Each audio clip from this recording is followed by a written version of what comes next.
Hello, everybody.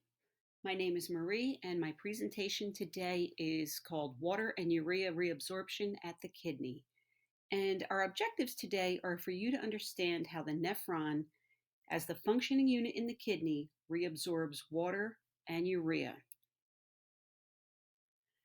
Our kidneys are responsible for many functions, some of which are maintaining water balance, maintaining proper osmolarity of body fluids by regulating water, regulating the quantity and concentration of most extracellular fluid ions, which include things like sodium ions, chlorine, potassium, calcium, hydrogen, bicarbonate, phosphates, sulfates, and magnesium.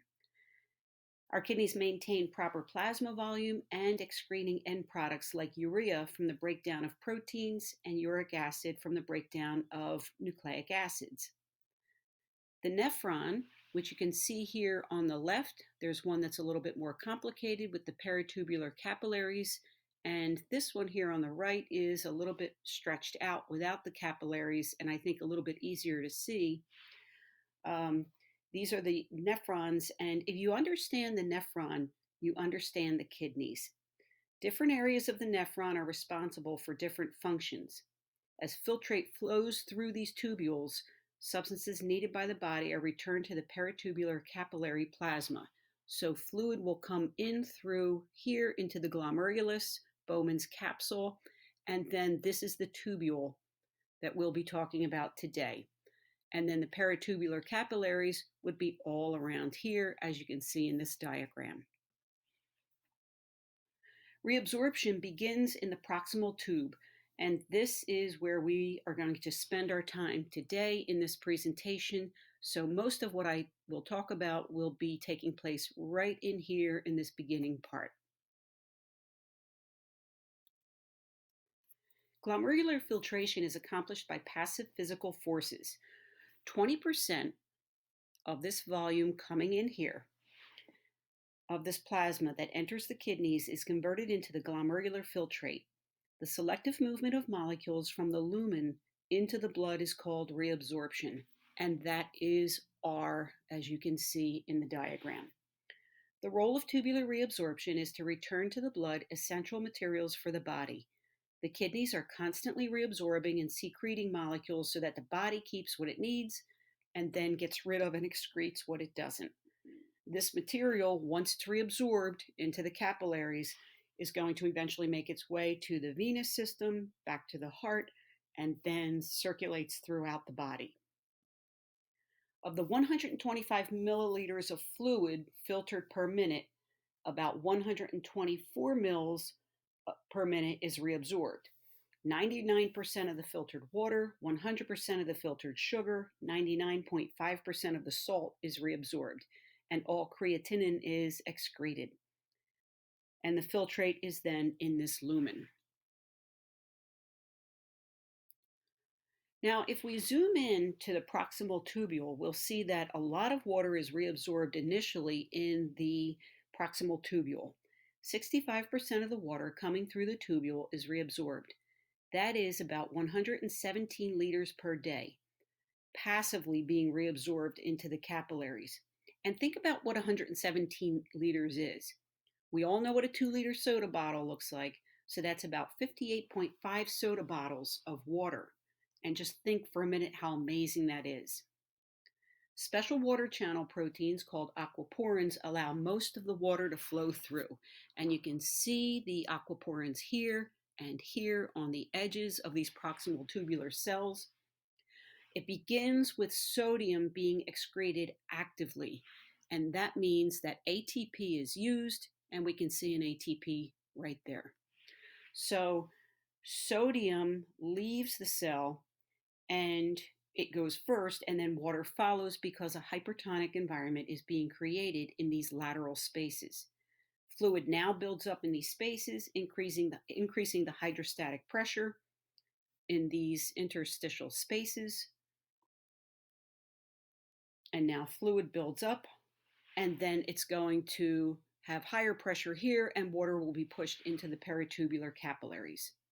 There's also a pulling force pulling water into the capillaries by a higher osmotic potential of the plasma proteins in these capillaries that are just initially coming out. Either there's a higher concentration in closer to the glomerulus.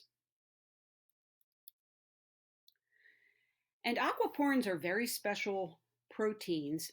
They vary in their ability to open and respond to hormones. For instance, aquaporins 1 in the proximal tubule here on the left are always open. This makes it possible for so much of that easy reabsorption in the proximal tubule as we've just seen. Another example of differing function is the aquaporin 2s over here in this connecting tubule, and they're responsive to the hormone vasopressin. Now we're still in the proximal tubule, and here's where urea is also reabsorbed. As the filtrate is getting reduced in amount from the glomerulus into the tubule from 125 milliliters to about 45 milliliters, it's becoming more concentrated, and this allows for the urea to passively begin moving from a higher concentration to a lower concentration out of the tubules. So here's the Bowman's capsule, and then you can see the urea, the little purple circles moving out, and that's a passive kind of movement. So the movement of urea is indirectly related to the sodium being actively transported, as we've seen with water, and then this creates an environment for urea to passively move out. Urea is a waste product of protein metabolism, and you may be asking yourself, well, why reabsorb a waste product such as urea? Why not just get rid of it? Because at this point in the nephrons, in the proximal tubule, it plays a role in keeping the fluids hypertonic and helping the body to reabsorb so much of that water. Eventually, much of this urea makes its way into the urine via transporter proteins. And here's a review article done at Emory University in Atlanta, which summarizes what we know about urea transporter regulation and investigates their potential for being used as urearetics, which we will see is similar to the function of diuretics. Two families of urea transporters have been identified, SLC14A2, also known as UTAs, and UTBs. And UTA transporters are expressed in the inner medullary collecting duct. And here is a nice diagram of a nephron, and we can see it highlighted where these transporters are found. A3 is another one that is in the basolateral membrane. UTA2 is expressed in the thin descending limb, and UTB1 is expressed in the descending vasa recta and several extrarenal tissues. And as we see in genetics so often, when scientists want to know the function of a protein, they knock it out, make it dysfunctional to observe what happens. It's a way to understand the function of proteins. Mice have been used in studies, and it's been found that urea transporters play a major role in urinary concentration and can then also be a target for the development of novel diuretics, or they would be called urearetics. Notice a part of this nephron lies in the cortex, the outer medulla, and the inner medulla, and UTB transporters have been found in other organs in various animals, such as gastrointestinal tracts of bovine animals.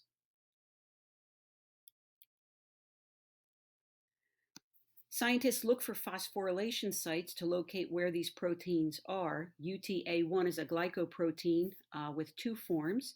This diagram shows protein kinase A and protein kinase C consensus phosphorylation sites in UTA1. Sites for A are the open arrows, and then sites for C are the closed arrows. They use polyclonal antibodies to locate these sites. And some of the conclusions drawn by these researchers were that conventional diuretics target sodium transporters, agents inhibiting urea transporters, which could provide synergistic effects with other diuretics. UTA1, because of its location, may have less risk for side effects, so that would be an advantage. And non-vasopressin mediated pathways stimulating UTA1 function may be important for patients with nephrogenic diabetes insipidus. And here are my references. Thank you for your time.